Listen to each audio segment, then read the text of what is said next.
नमस्कार विद्यार्थियों, प्रिय मित्रों, कैसे स्कूल ऑनलाइन क्लासेज में आप सबका स्वागत है। आज हम ज्योग्राफी के पार्ट 4 विश्व जनसंख्या संरचना के भाग 2 का अध्ययन करेंगे। हमने भाग 1 में जनसंख्या संरचना किसे कहते हैं इसको समझा था, इसके प्रमुख घटक कौन कौन से हैं और इसकी आयु संरचना के बारे में हमने अध्ययन कर लिया था। तो आज हमारा जो नेक्स्ट टॉपिक रहेगा लिंगानुपात रहेगा। हमने जनसंख्या संरचना के अर्थ में एक ये भी पढ़ा था कि जनसंख्या को लिंग के आधार पर भी विभाजित किया जाता है, तो उसी को हम लिंगानुपात कहते हैं। तो लिंगानुपात किसे कहते हैं, इसे कैसे ज्ञात किया जाता है, इसका क्या सूत्र है और विश्व के मतलब किस देश के लिंगानुपात सबसे अधिक है, कौन से महाद्वीप के सबसे अधिक है, इसके बारे में आज चर्चा करेंगे। तो आज हम शुरू करते हैं लिंगानुपात से। अब एक बार फिर तो कहना चाहूँगा कि जो भी विद्यार्थी वीडियो देखता है तो वो वीडियो देखना प्रारंभ कर देता है, लेकिन मैं एक बार फिर कहूँगा कि वो वीडियो देखने से पहले चैनल को सब्सक्राइब करें और लाइक जरूर करें। ये आपके लाइक ही हमें मोटिवेशन करते हैं ताकि हम अच्छा से अच्छा प्रयास और कर सके आपके साथ। तो शुरुआत करते हैं लिंगानुपात से। तो लिंगानुपात का तात्पर्य क्या होता है कि जनसंख्या का लिंग के आधार पर विभाजन किस तरह करते हैं। तो लिंगानुपात को समझने के लिए इसकी एक परिभाषा है, तो मैं यहाँ लिखता हूँ परिभाषा लिंगानुपात की। तो परिभाषा में हम कैसे समझेंगे कि किसी भी क्षेत्र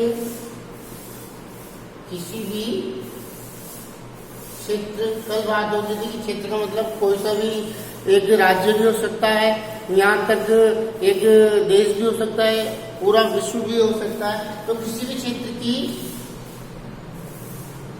जनसंख्या में स्त्री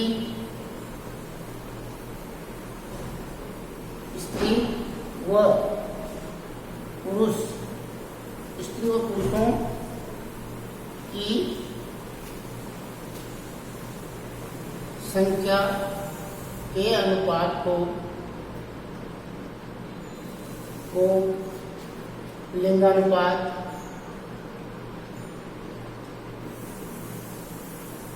कहते हैं।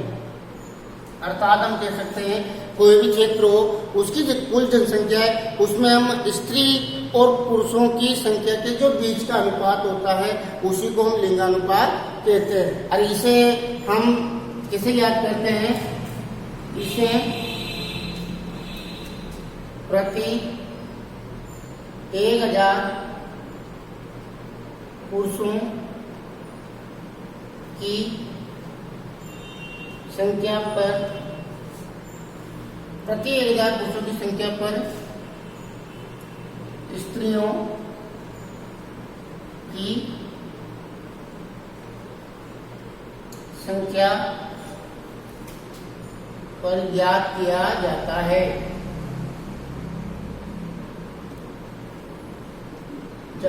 तो ये आपके सामने है कि लिंगानुपात की परिभाषा क्या है। किसी भी क्षेत्र की जनसंख्या में स्त्री व पुरुषों की जो संख्या होती है उनके बीच जो अनुपात होता है उसी को लिंगानुपात कहते हैं। और इसे हम हमेशा प्रति 1000 पुरुषों की संख्या पर स्त्रियों की संख्या को ज्ञात करते हैं। कहने का तात्पर्य ये है कि 1000 पुरुषों पर कितनी महिला है ये ज्ञात करते हैं, तो उसी को हम क्या कहते हैं, लिंगानुपात कहते हैं। अब इसका एक कोई सूत्र भी है, तो उस सूत्र से हम किसी भी क्षेत्र का लिंगानुपात निकाल सकते हैं। तो लिंगानुपात का सूत्र किस तरह हम लिंगानुपात ज्ञात कर सकते हैं, उसके लिए एक सूत्र बनाया गया है।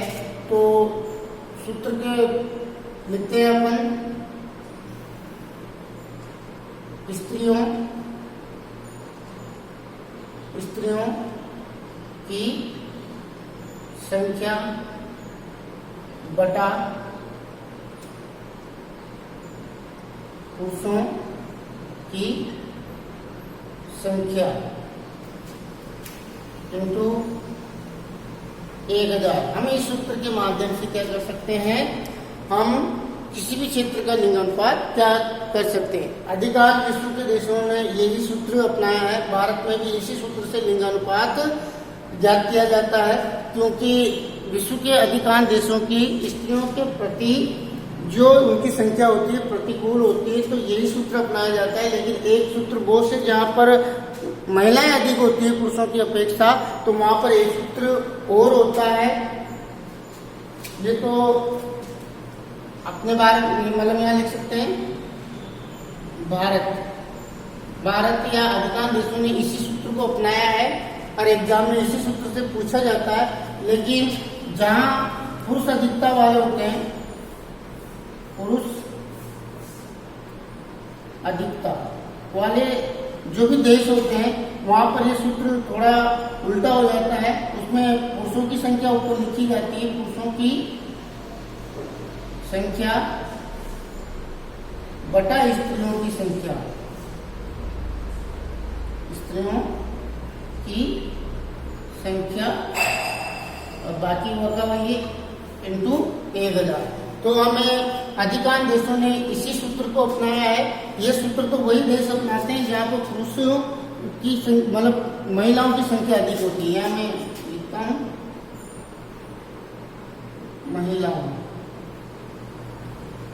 महिलाओं वाले जो भी अधिकता वाले देश होते हैं वो यह सूत्र अपनाते हैं। और भारत जैसे देश से इस सूत्र को अपनाते हैं, क्योंकि जहाँ भी मतलब स्त्रियों की संख्या प्रतिकूल रहेगी, अर्थात पुरुषों की अपेक्षा स्त्रियों की संख्या कम होगी, वहां पर हमें यह सूत्र लगाना है।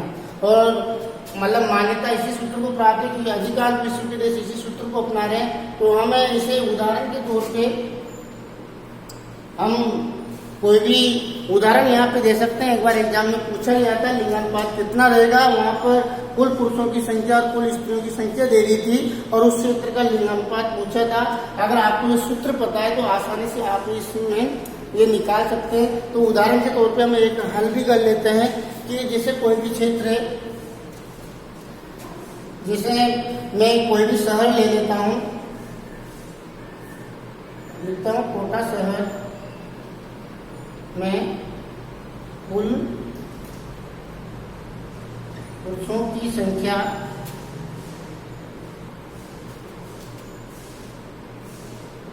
2000 है, वह महिलाओं यानी स्त्रियों की संख्या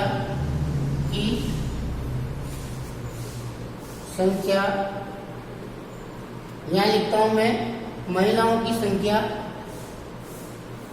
1800 है, तो वहां का लिंगानुपात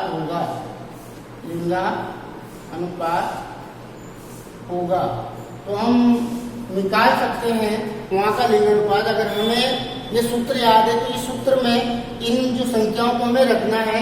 तो स्त्रियों की संख्या कितनी दे रखी है, हमें इसी सूत्र से याद करना है। ये तो मैंने आपको जानकारी के हिसाब से बताया है कि जहाँ पे महिलाएं अधिक होती है वहाँ ये सूत्र लगाया जाता है, लेकिन सारा काम इसी से करना है। तो इस सूत्र में हम रखते हैं, हमारा सूत्र है स्त्रियों की संख्या। तो स्त्रियों की संख्या कितनी है समझ में आया होगा, 1800 स्त्रियों की संख्या हमने सूत्र में जमा रहे हैं। तो 1800 हमारी स्त्रियों की संख्या है और पुरुषों की संख्या कितनी है 2000 है और इंटू 1000। तो इसे हल करने के बाद हमें कोटा शहर का लिंगानुपात ज्ञात हो जाएगा। तो हम आसानी से इसको निकाल सकते हैं। ये इनको हमने काट दिया और 2 से ये 900, तो कितना हो गया ये 900। तो हम कह सकते हैं हमारा आंसर आएगा कि कोटा शहर का लिंगानुपात कितना होगा 900 होगा। अर्थात कह सकते हैं कि 1000 पुरुषों पर कोटा शहर में कितनी महिलाओं की संख्या है 900, यानी 100 कम है। तो लिख सकते हैं कोटा का लिंगानुपात, कोटा का लिंगानुपात 1000 पुरुषों पर 900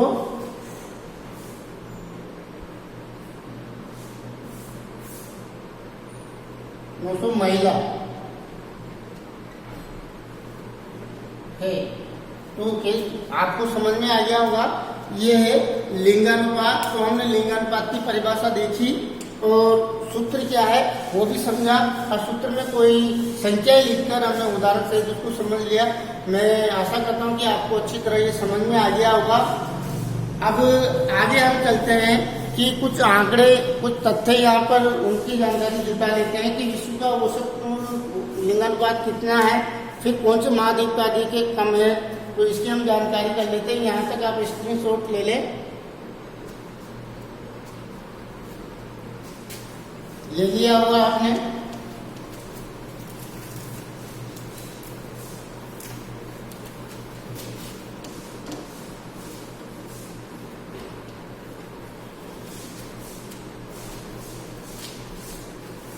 अब हम थोड़ा सा तथ्यों की गणना कर लें कि किस तरह विश्व का औसत लिंगानुपात कितना है। विश्व का औसत लिंगानुपात कितना है, ये जो भी पढ़ेंगे हम 2000 आपकी बुक में 2004 के आंकड़ों के अनुसार है, मैं यहाँ लिख देता हूँ 2000 के अनुसार जो भी आंकड़े पढ़ेंगे 2004 के अनुसार पढ़ेंगे तो कितना है 985। अर्थात हम कह सकते हैं कि विश्व का लिंगानुपात कितना है 985 है।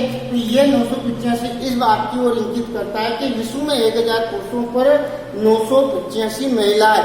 अर्थात एक तरह से मैं ये कह सकता हूँ कि विश्व में लगभग 1000 पुरुषों पर 15 महिलाओं की कमी, यानी 15 महिलाएं यहाँ कमी दिख रही है। तो हम कह सकते हैं कि विश्व में 1000 पुरुषों पर 15 महिलाएं कम है।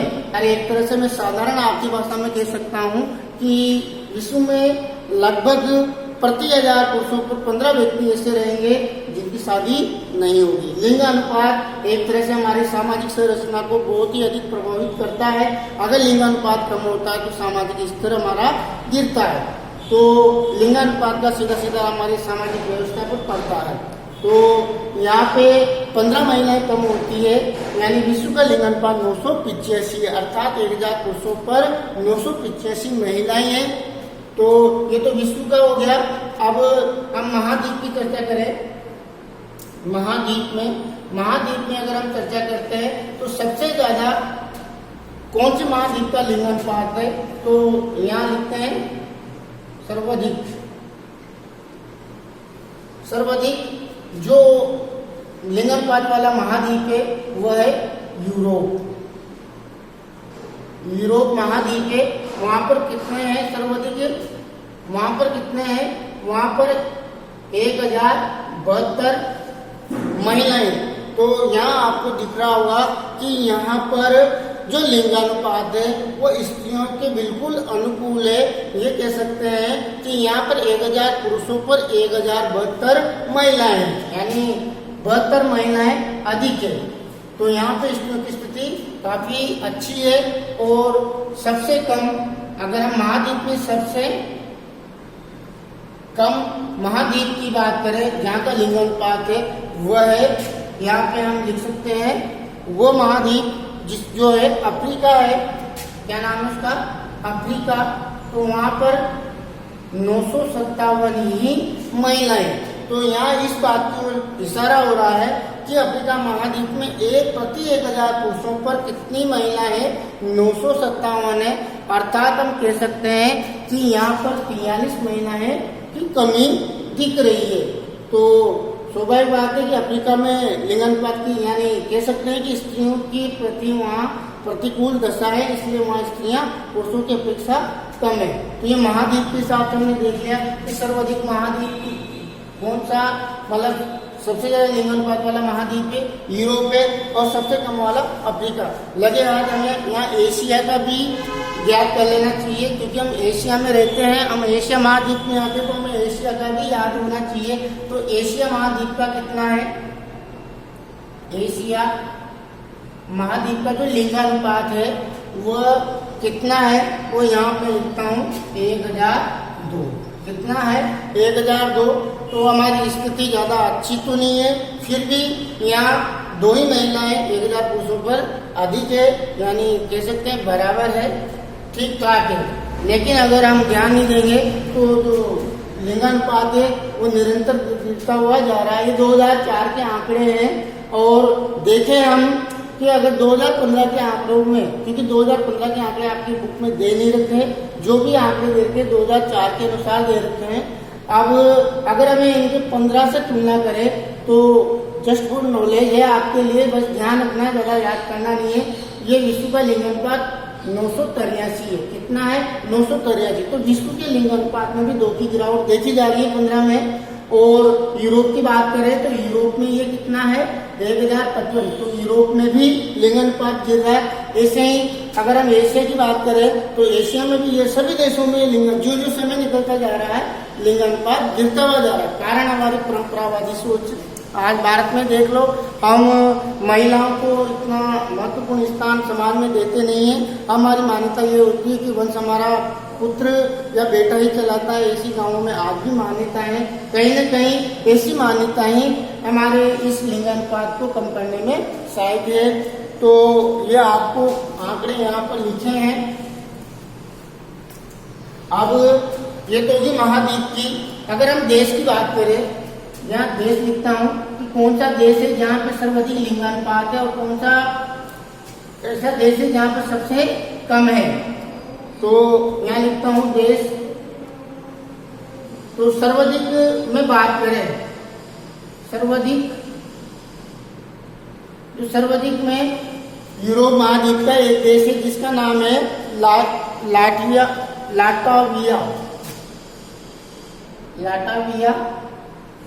वहां पर अगर हम लिंगानुपात देखें तो वहां के जो लिंगानुपात है सबसे ज्यादा है।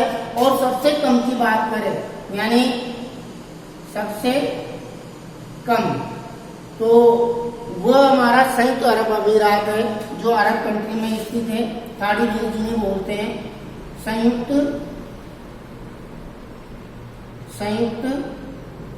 अरब अमीरात। तो यहाँ समझ में आ जाएगा सर्वाधिक वो देश जिसका लिंगानुपात है लाटविया।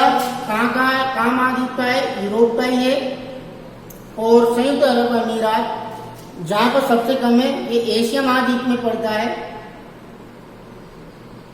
तो यहाँ पे हम भारत की भी चर्चा कर लिया। अगर भारत का याद रखें, हालांकि हमें इस ही किताब में खंड में भारत की यही संरचना पढ़नी है, वहां पर भी लिंगानुपात पढ़ना है। तो भारत का कितना लिंगानुपात है? वो है 940। कितना है? 940 हमारा लिंगानुपात है। तो ये हमने कुछ आंकड़े लिंगानुपात के अनुसार देखे हैं। अब हम इन्हीं आंकड़ों के विश्लेषण के आधार पर विश्व को 4 भागों में लिंगानुपात के अनुसार वर्गीकृत कर लेते हैं। यानी 4 हिस्सों में हम पूरे विश्व को बांटते हैं। तो हम लिंगानुपात के आधार पर विश्व का वर्गीकरण अगला टॉपिक पढ़ते हैं।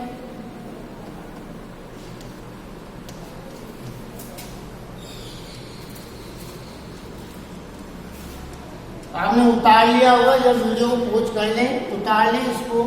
मैंने थोड़ा टाइम कम दिया आपको इसमें। अब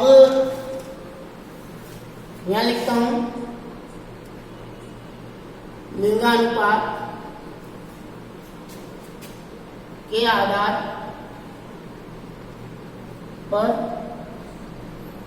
विश्व का विभाजन। लिंगानुपात के आधार पर विश्व का विभाजन। तो मैंने कह दिया कि विश्व को हम लिंगानुपात के आधार पर 4 भागों में बांटते हैं। 4 भागों में बांटते हैं। तो यहाँ लिखते हैं कितने भागों में बांट रहे हैं? 4 भागों में बांट रहे हैं। बहुत सिंपल है, बस ध्यान में रखना है। अगर आपको 2 याद हो गए तो 2 बाद में आपको अपने आप याद हो जाएंगे। हमें सबसे पहले तो विश्व में वो इस बात में उस देशों को शामिल करेंगे जहां पर अत्यधिक महिलाएं हैं। तो यहाँ लिखता हूँ एक बात, तो वो विश्व का जो अत्यधिक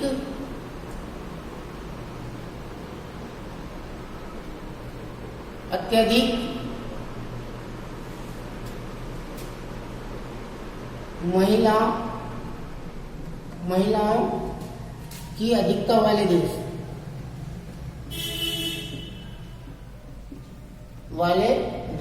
समझ में आ गया होगा आपको। विश्व के इसमें वो देश शामिल किए जाते हैं जहाँ पर महिलाएं अधिक नहीं, अत्यधिक अधिकता वाली देशों को इसमें शामिल करते हैं। अत्यधिक महिलाओं की अधिकता वाले देश।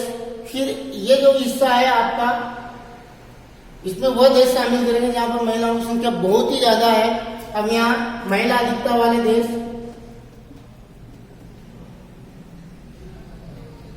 अधिकता वाले देश। देखो, एक में अधिकता मतलब अत्यधिक अधिकता वाली और एक में केवल अधिक, यानी इसमें भी अधिक है लेकिन इससे भी ज्यादा इसमें अधिक है। अब यहाँ देखें पुरुष अधिकता वाले देश, यानी दो तो हमने महिलाएं देख ली, एक तो बहुत ज्यादा और एक थोड़ा उससे कम। ऐसे हम देखेंगे पुरुष अधिकता वाले देश और सेम ऐसे ही अत्यधिक पुरुष अधिकता वाले देश।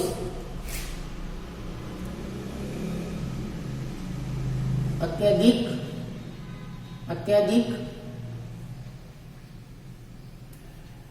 पुरुष अधिकता वाले देश। तो आपको विश्व को एक तो हमने अत्यधिक महिलाओं की अधिकता वाले देश, एक महिला अधिकता वाले देश, एक पुरुष अधिकता वाले देश और एक हमने 4 नंबर पे बांटा अत्यधिक पुरुष अधिकता वाले देश। नाम बहुत सिंपल है, 2 याद रख लो, सेम उल्टा कर दो, ऑपोजिट उनकी करना है हमें। तो अब इनमें किन क्या इन्होंने क्या आधार रखा जिसमें देश शामिल होंगे। तो अत्यधिक महिलाओं की अधिकता वाले देशों में एक निश्चित लिंगानुपात वाले देशों को शामिल किया जाता है। यानी कह सकते हैं जिन देशों में 1055 से अधिक लिंगानुपात होता है उन देशों को हम किसमें शामिल करेंगे, अत्यधिक महिलाओं की अधिकता वाले देशों में। तो समझ में आया होगा, यहाँ मैंने पूरी लैंग्वेज लिखी नहीं है तो आपको देखने से समझ में आ रहा होगा कि अत्यधिक महिलाओं की अधिकता वाले देश में किन देशों को रखा जाएगा। तो आप आराम से यहाँ से देख के लिख सकते हैं कि जहाँ पर भी 1055 से अधिक लिंगानुपात होगा, अर्थात जहाँ पे महिलाओं की संख्या 1055 से अधिक होगी, 55 नहीं 1055 से अधिक वाले देश इस श्रेणी में रखे जाएंगे। तो यहाँ यानी अत्यधिक महिलाओं की अधिकता वाले देशों में हम किन देशों को रखेंगे। तो यहाँ लिखते हैं पश्चिमी यूरोप, यानी जो यूरोप महाद्वीप है उसके जो पश्चिमी देश है वो सभी इसमें आते हैं। पश्चिमी यूरोप के देश, पश्चिमी यूरोप के देश सारे इसमें आते। इसके अलावा संयुक्त राज्य अमेरिका, संयुक्त राज्य अमेरिका यानी जिसको हम यूएसए भी बोलते हैं, यूएसए, कनाडा आदि देश अत्यधिक महिलाओं की अधिकता वाले देशों में सम्मिलित किया जाता है। तो समझ में आ गया होगा कि विश्व का एक भाग तो क्या अत्यधिक महिला वाले, जिसमें कौन कौन रखे, एक तो पश्चिमी यूरोपीय देश, एक संयुक्त राज्य अमेरिका, एक कनाडा। अब अधिक महिला मतलब जहाँ पर महिला अधिकता वाले देश है, यानी अत्यधिक नहीं उससे कम, अधिक तो है लेकिन ज्यादा मतलब बहुत ज्यादा नहीं है। तो इसमें कौन से देशों को शामिल करेंगे, 1055 से 1000 तक लिंगानुपात, यानी जिन देशों का 1055 से 1000 लिंगानुपात है, यानी इनके मध्य में कहीं लिंगानुपात है, तो वह देश कौन से लिंगानुपात वाले विश्व के भाग में आएंगे, महिला अधिकता वाले देशों में। किसमें आएंगे, महिला अधिकता वाले, अर्थात कह सकते हैं 1000 से ऊपर और 1055 मतलब 1055 तक जिस देश का लिंगानुपात है वो महिला अधिकता वाले इस समूह में, उसको इस क्षेत्र में, विश्व के इस क्षेत्र में उसको रखा जाएगा। अब हमें ये याद करना है कि विश्व के कौन कौन से देश लिंगानुपात के इस वर्ग में आते हैं। जैसे हम देखते हैं यूक्रेन, ये देश है यूक्रेन, बेलारूस,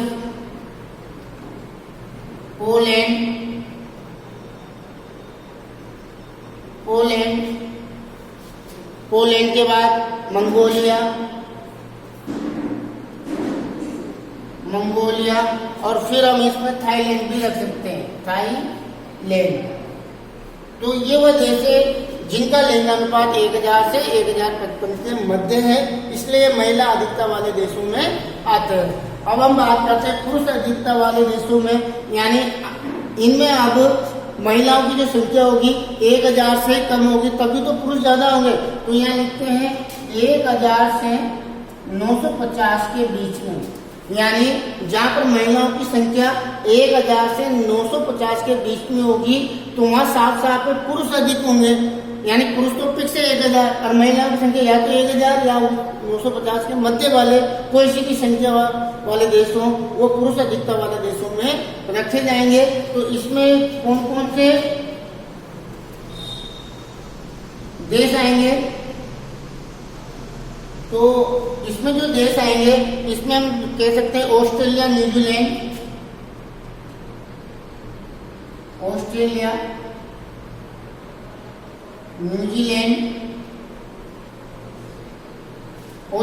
न्यूजीलैंड है, चीन है, कोरिया है,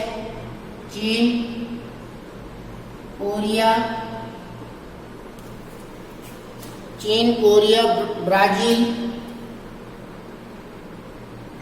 आदि देशों को किसमें रखा? पुरुष अधिकता वाले देशों में इनको रखा है। अगर हम बात करें अत्यधिक पुरुष अधिकता वाले, तो वहां पे ये रेशो 950 से कम लिंगानुपात वाले देश इसमें सम्मिलित करेंगे।